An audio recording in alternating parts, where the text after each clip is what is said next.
Dus me Michael anis Ellen Lois. Ha mi furchain an níis agus a gopur seo cuideach. Bhí mé cuideach swinine ar an lot lena béchan agus na ghuain.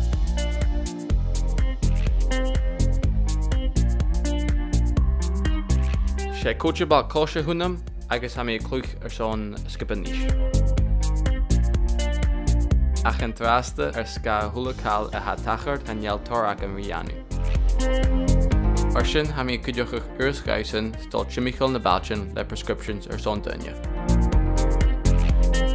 An surgery ar a bhí dúnte, agus mar sin chan nuirí na daine na prescriptions a thuga.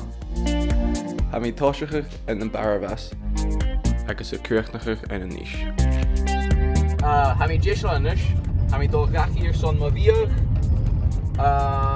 grúpach pizza.